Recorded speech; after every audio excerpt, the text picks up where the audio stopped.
Songwriter à la voix de velours, Jonathan Jeremiah puise ses influences dans les grandes traditions soul et l'héritage de la musique folk anglaise.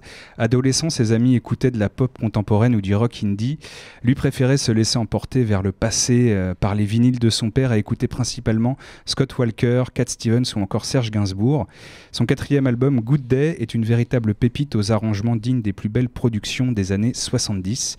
Vous l'aurez compris, nous accueillons Jonathan Jeremiah. Bonsoir à vous. Bonsoir. Et nous sommes en compagnie de Leïla, encore une fois, pour la traduction. Bonsoir Hello. Leïla.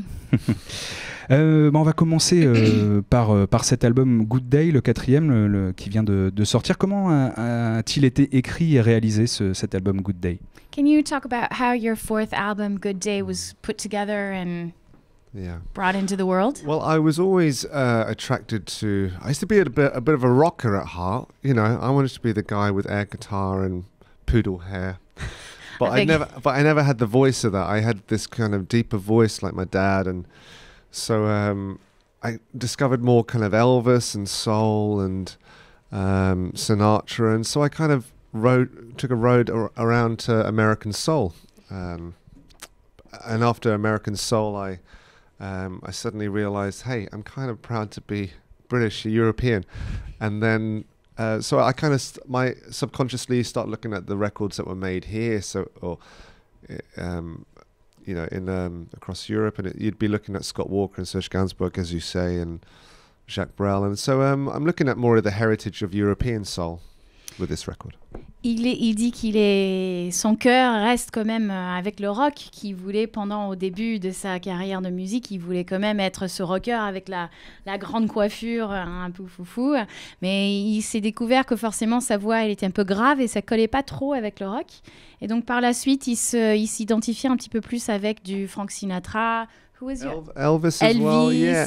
Anyone with those big boomy voices, you know. Ouais, les chanteurs avec les grands voix qui portent, qui sont graves. They were the songs my dad would sing in the shower, you know. Les chansons que son père chantait dans la douche. Et puis il s'est découvert forcément le patrimoine de la musique de l'Angleterre. So you discovered all that music. Yeah, I think that's what we all do. We listen to our parents' record collection and then we learn to dislike it, and we eventually go back to it. You know. Que c'est un peu toujours, il pense que c'est toujours comme ça pour tout le monde. On écoute forcément les vinyles des parents et on commence toujours par dire ouais, non, bof, un peu bof, mais finalement on revient et puis on dit ouais, il y avait quelque chose. Est-ce qu'il y a chez vous l'envie de raconter des histoires et si oui, quelles histoires sont racontées notamment dans Good Day, mais dans les albums précédents?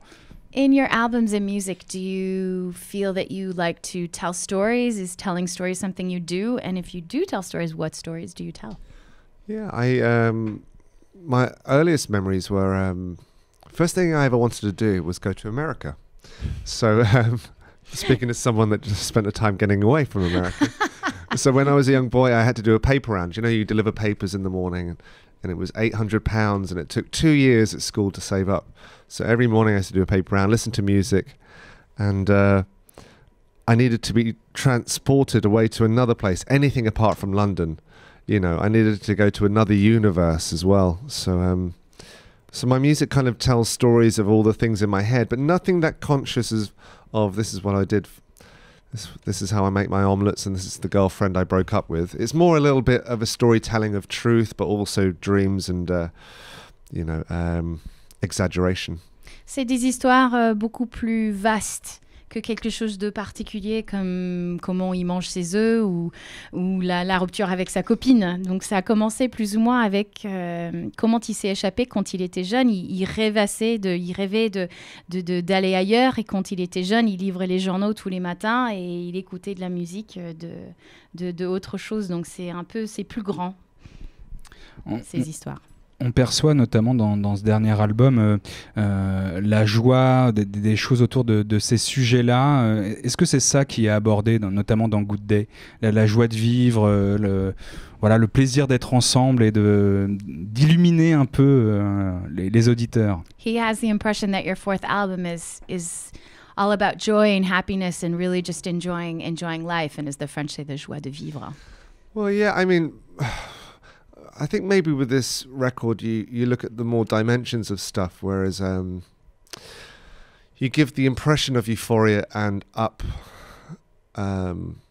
and good positive feeling, but normally there's a darker element involved as well. So it's the good day is the opening song, which is all about the things that actually bring the smile to my face. But the rest of it is all the journey of the struggles throughout the day that I find, and so it's there to camouflage some bad feelings and the difficulties and struggles we have. It's an album about overcoming struggles, I think. You know, the mountain we have is the obstacle we have in front of us, and I think that in this age we are, we're faced with a lot politically, and there's a lot of people with fierce different opinion, and I think we're all trying to do the best, what we think is the best.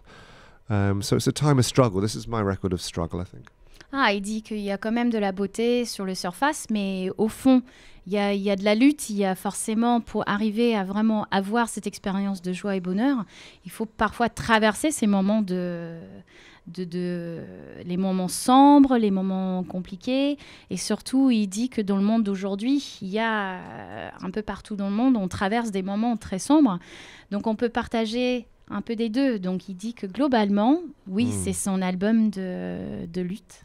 Yeah, I always thought that I think it's very tough to write political songs in a very straightforward, two-dimensional sense nowadays. So no one needs to be preached to. So I think when I have a mountain, it's more of it's obviously metaphorical, but it's whatever is your obstacle. But for me, I think it's more politically based, yeah. Oui, c'est un peu même un peu politique. Ce qui veut dire, mais personne aime être sujet de quelqu'un qui prêche, car personne aime toujours être sujet de la morale de quelqu'un d'autre, mais néanmoins, c'est quand même quelque chose de plus grand, un peu plus général. Est-ce que les villes et les gens qui habitent ces villes vous inspirent? Are towns and the people that live in them something of an inspiration to you? Like what would be towns? I mean, when I tour or things. Qu'est-ce like que that? vous voulez dire quand les villes ou... Et les villes, leur configuration architecturale, mais aussi comment les gens s'y déplacent et y vivent. C'est peut-être plus sur la question des gens, les citadins. C'est ces gens qui vivent dans les villes et j'avais la sensation à lire des choses sur vous, que vous vous placiez souvent dans la position de l'observateur, de celui qu'observait ses semblables vivre leur vie, voilà, et que ça pouvait vous renvoyer des choses qu'on retrouvait dans vos chansons. He has the impression that you often take a point of view of the observer, an observer of people and of places.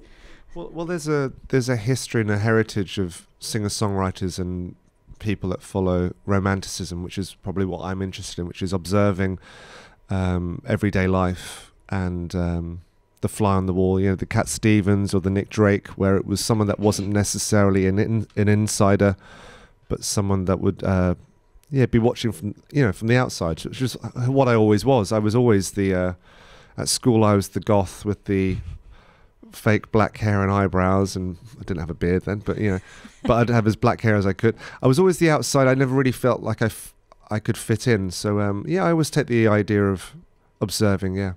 Oui, c'est tout à fait ça, parce qu'il cite l'exemple de quand il était au lycée, il était toujours un peu sur le marge, il était le goth avec les cheveux noirs, tout ça, un peu pas tout à fait intégré, donc sa positionnement d'être observateur, c'était forcément plus intéressant, parce qu'il était un peu sur le marge, et c'est comme ça qu'il observe.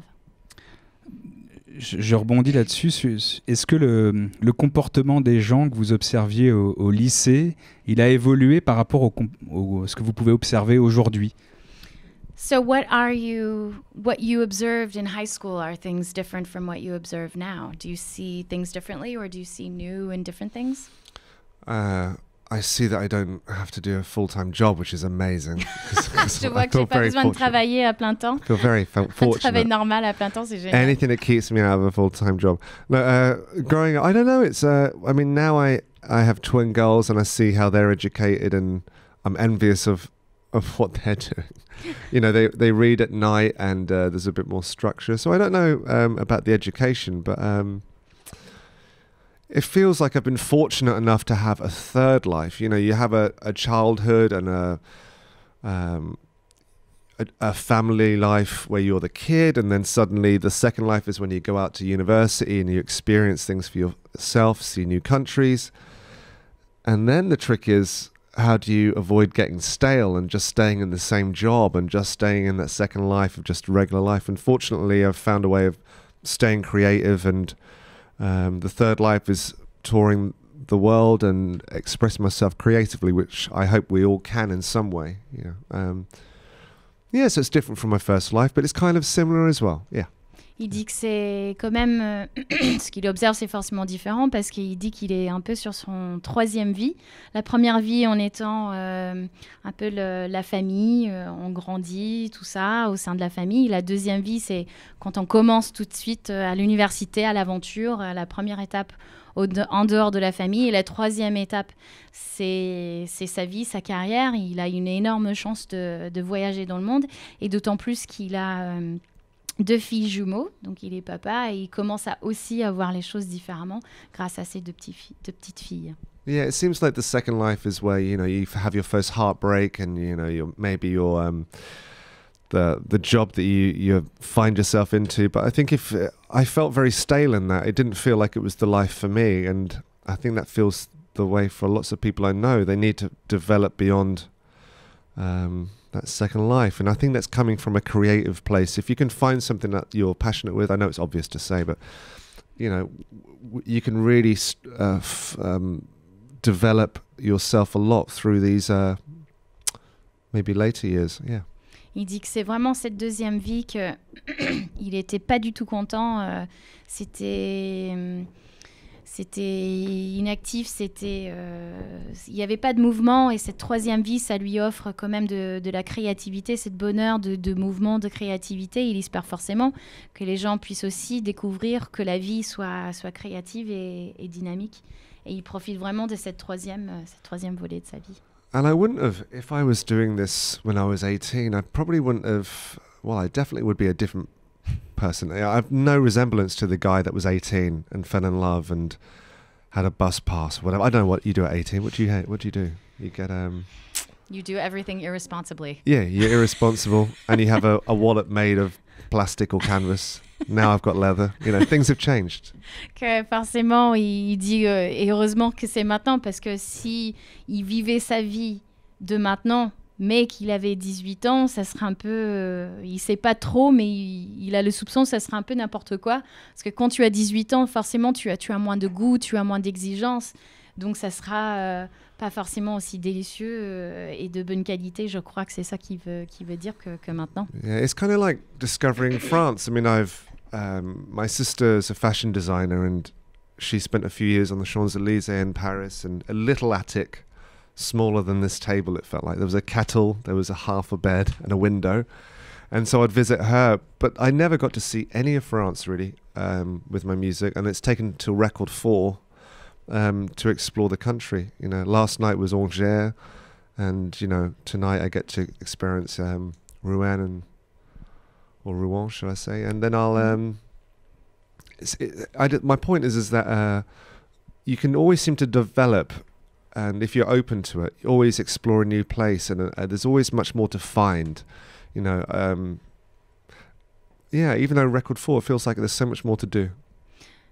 Même c'est sur son 4e album qui déploie ses ailes et qui voyage vraiment, qui voit plus de la France, mais chaque petite étape à son aventure qui va mener à autre chose. Il parlait de sa sœur qui travaille dans la mode, et il se rappelle très bien cet minuscule petit endroit où elle travaillait à Paris, et maintenant ça se déploie, la vie, les expériences, et heureusement, bon, c'est son 4e album qui lui apporte tout ce bonheur, tout ce voyage.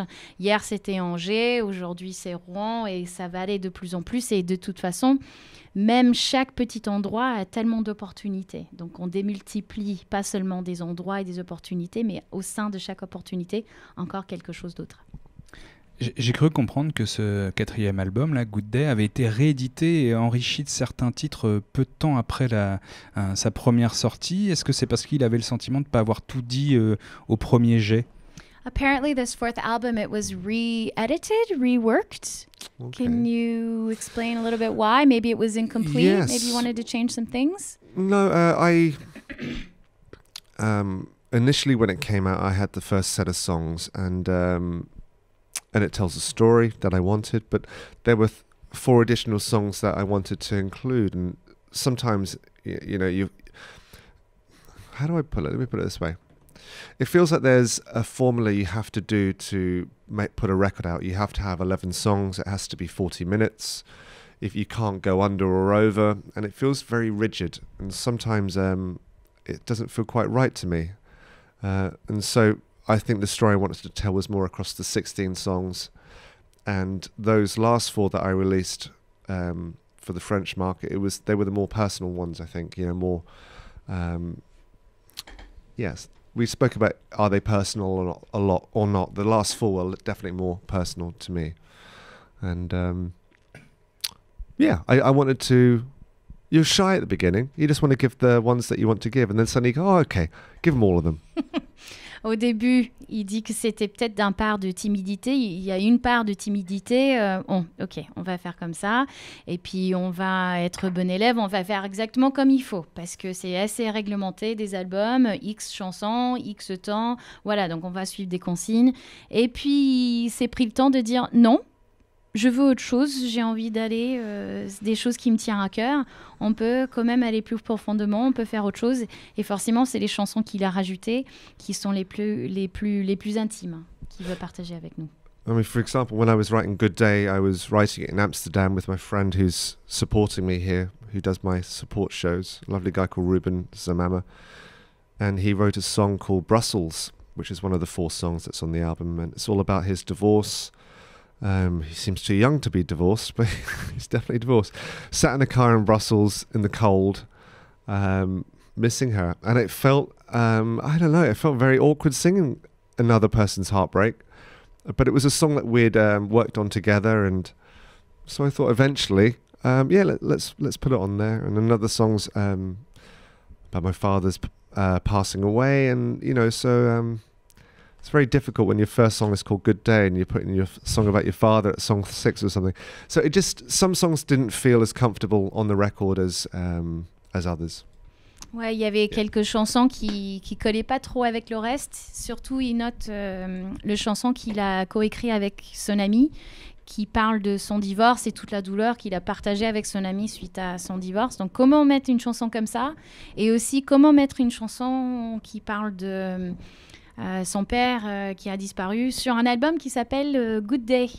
Donc ça collait pas trop avec le reste, donc il a fait une première tentative plus cohérente, plus stricte, et puis le deuxième, il s'est laissé divaguer un petit peu plus. Vous dites dans des interviews précédentes que vous concevez la musique comme une conversation, avec une envie de mettre les relations humaines au centre du propos. Est-ce que c'est parce que vous trouvez que notre monde ou notre époque ne sait justement plus faire la part belle aux relations humaines? You've said in other interviews that songs and music is like a conversation. So how is it, do you feel that this conversation is more important nowadays, that we're losing this? Well, it was more, my mother was one of 16 children, so she had 10 brothers and 5 sisters in Ireland. My father was one of 6, which is nowhere near as much, but still pretty impressive. So whenever we used to visit each other, especially in Ireland, it was really an everyday thing. TV was never on. It was very much a farmland, and so after the farmers had come in, we'd have dinner, and then we would everyone would take a turn to see. You'd go first, Timothy, and then we'd move along, get on to Glenn, and we'd get on, and everyone would have a go at singing. So it was more of a communal thing. It was almost like church-like, So for me, it's conversational. Yeah. I always like the idea of having people playing together in a room than someone sat in front of a computer. That doesn't really feel like communication to me. I like to hear the breathing and the humour and the characters of lots of different people, and maybe the songs that my dad was listening to. That was the feeling I got from it. It was a few people in a room enjoying themselves, I think. Pour lui, forcément, il il a cette histoire qu'il a quand même une grande famille des tantes et des oncles. Sa maman en étant une de 16 enfants, son père n'était 1 sur 6. Et quand il visitait la famille de sa mère, tout le monde assis autour de la table et forcément, au lieu de prendre des tours à converser, chaque personne lançait une chanson. Donc c'est un peu des situations où peut-être normalement des gens ne font que discuter, mais lui, il a un rapport du chanson et de la musique. Et de réunir... Sorry, just to interrupt you. Just it takes me back from a couple of days ago. Our friends are living on the... Where is it exactly, Glenn? Where is Becky and Tom living? Between Limoges and Bordeaux. Limoges and Bordeaux, yeah. So they have a little farm space there, and the band, we're writing for a new record and touring across France, obviously, and there's a piano in the corner, really out of tune, and we're spending nights drinking red wine and singing songs and singing endlessly. And there's never more fun. I love Netflix, but I've never seen Netflix as much fun as what that is, you know. Even Peaky Blinders, that was good. But nothing was as good as, you know, when you get all your buddies, and even some people you don't know, but good characters together, I think. Il dit il y a vraiment ce pouvoir qui unissent les gens. Autant Netflix, c'est merveilleux, mais il n'a jamais vu une groupe de personnes s'éclater autant que quand tout le monde est dans une pièce, même s'il y a un piano qui est horriblement pas du tout accordé, mais il n'a jamais vu des choses et forcément, c'est comme ça qu'ils sont encore en train de travailler le prochain album quelque part en France. C'est réunir des gens qu'on connaît pas, mais on se rassemble tous et on partage le chanson. Oui, il y a chez lui cette envie, cette approche de la musique en communauté, voilà, à faire ensemble. Et puis il y a une démarche aussi artisanale dans son approche de la musique qui serait peut-être un peu en opposition avec l'industrie du disque, de la musique telle qu'elle fonctionne aujourd'hui. Voilà. Est-ce que justement cette façon communautaire et artisanale de faire qu'il a, c'est un peu en opposition justement à l'ère du temps? Do you feel that your tendencies of making music kind of the old school way with a group of people organically, and do you feel you're kind of in a bit of opposition of the way the music industry is today? Opposition, yeah. I mean, not deliberately, Pas forcément exprès.